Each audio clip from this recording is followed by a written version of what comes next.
सर्वप्रथम मैं अपने ईष्ट बड़े देव महाराज के चरणों में सत सत वंदन प्रस्तुत करता हूँ।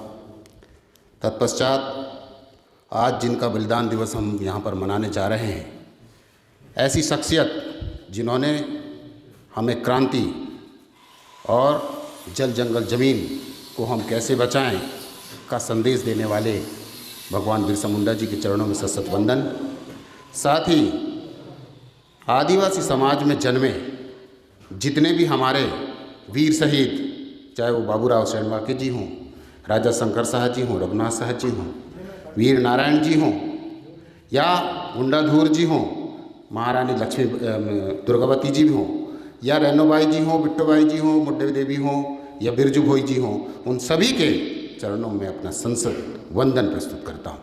आज के इस कार्यक्रम में उपस्थित हमारे मार्गदर्शक परमादरणीय बाबूलाल भट्टी जी, इसी मार्गदर्शकों की श्रृंखला में हमारे बीच उपस्थित परम सम्माननीय हमारे नरेती दादाजी और हमारे अजाक्स में विगत कई दिनों से काम कर रहे और आप लोगों को मार्गदर्शन दे रहे ऐसी शख्सियत परम सम्माननीय डॉक्टर दीप सिंह मार्को जी, दादा गेंदलाल भलावी जी, हमारे अजाक संघ के जिलाध्यक्ष एवं गौंड समाज के जिलाध्यक्ष सम्माननीय प्रिय चित्तौड़ सिंह कुशराम जी, मेरे साथ आए हमारे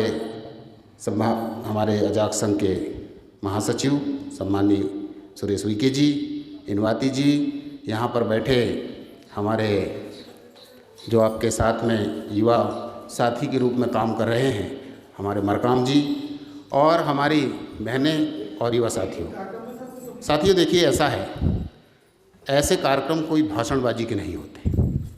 मैं आपसे ये चाहता हूँ कि आप लोग किस तरीके से एका को बनाएं और कौन कौन सी कमियां हमारे समाज के अंदर है। सबसे पहले कमियां हम अपने घर से ढूंढना चालू करें, हम अपने आप से ढूंढना चालू करें।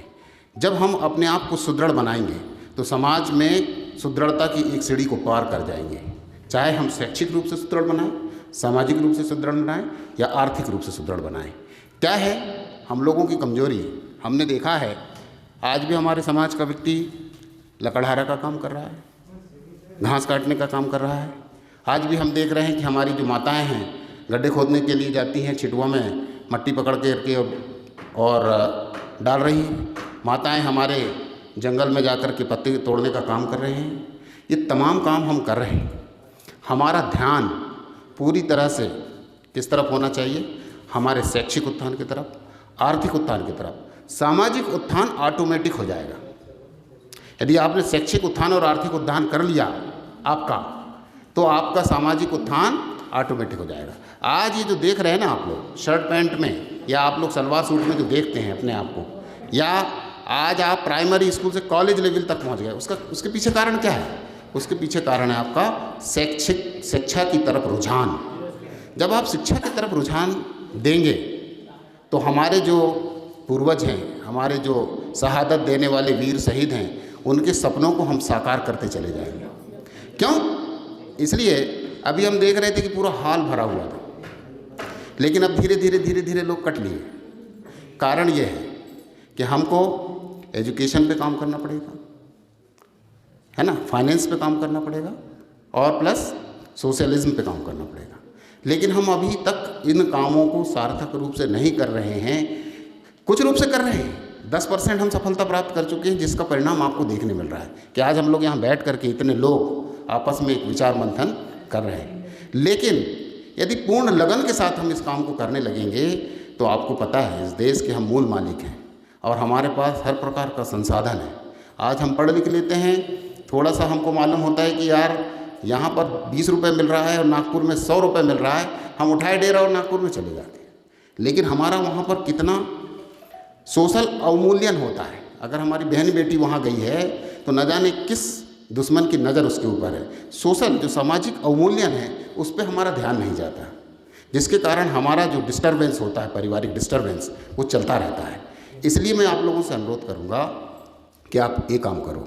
दूसरी चीज़, आप ये देखो कि आपके पास में जो मूल संसाधन है घर के अंदर में, आपके पास जो संसाधन है, उन संसाधनों को किस तरीके से आप विस्तृत कर उनको आर्थिक सोर्स ऑफ इनकम, मेरा कहने का मतलब ये है, उसको किस तरीके से आप आर्थिक उत्थान की तरफ ले जाएंगे, उस पर आपको विचार करना है। उस पर आपको कार्यशाला आयोजित कराना है। हम जैसे हमारे जो मार्गदर्शक हैं, इन लोगों के द्वारा आपको कार्यशाला अवगत कराना है आपकी पर्सनालिटी डेवलपमेंट पे। आप लोग जो बात करते हैं, जो संबोधन करते हैं, जिस तरीके से आप एड्रेस कर रहे हैं, जिस बात को आप रखना चाहते हैं, उन बातों को हम कैसे रखें। क्यों? क्योंकि जब तक आपकी पर्सनालिटी डेवलपमेंट नहीं होगी, आप किसी पुलिस वाले से बात नहीं कर सकते, आप किसी तहसीलदार से बात नहीं कर सकते, आप अनुविभागीय अधिकारी से बात नहीं कर सकते, कलेक्टर से बात नहीं कर सकते, एसपी से बात नहीं कर सकते। हम लोगों ने पर्सनालिटी डेवलपमेंट किया है। पर्सनालिटी डेवलपमेंट कैसे होती है अब आपको ये भी बता दूं। हेलो दीदी, दीदी please attention please and head on me, मेरी तरफ ध्यान दीजिए। इसलिए कि समय बार बार नहीं आता, समझ गए कि नहीं। अभी देखिए जो कार्यक्रम आपने किया, इसमें किस किस चीज़ की ज़रूरत पड़ी? टाइम, टैलेंट एंड ट्रेजरी की पड़ी। टाइम आप लोगों ने दिया, हमने दिया। टैलेंट, ये देख रहे हैं बीच में हमारे सामने टैलेंट बैठा हुआ है, जिन्होंने आपको अपनी बात रखी उसको स्वीकार करेंगे आप। ट्रेजरी की जहाँ तक बात आई तो जो लोग सक्षम थे, किसी ने 100, मैंने भी 100 दिया, किसी ने और 200, 400, 600 रुपये दिए भैया, उन्होंने दिया। और मैं आपसे बता, ये कार्यक्रम में सर मैं लगाता हूँ आपको। जी जी जी जी जी बिल्कुल बिल्कुल जी सर जी जी जी। तो मेरा कहना यह है बेटा कि आप लोग जिस तरीके से समय निकाल के यहाँ आते हैं, ताली बजाने के लिए तो नहीं आते हैं। मैंने कोई एक बड़ी शायरी लंबी चौड़ी कह दिया आपको बड़ा मज़ा आ रहा है, नहीं। आपको मूल बात पर बात करना चाहिए, मूल तत्वों पर आपका ध्यान आकर्षण करना चाहिए। इसलिए क्योंकि ये बहुत गंभीर मसले हैं, जिन मसलों को लेकर के हम लोग यहाँ बैठते हैं और हमारा समय, हमारा मन, धन, तन सब कुछ हम लोग यहाँ देते हैं। तो निश्चित ही मैं ऐसा समझता हूँ कि अगले बार जब आपका एक कार्यक्रम होगा तो आप एक कैडर बेस्ड कार्यक्रम रखेंगे, जिसमें आपकी पर्सनालिटी डेवलपमेंट की बात की जाएगी। क्योंकि पर्सनालिटी डेवलपमेंट सबसे ज़्यादा ज़रूरी है।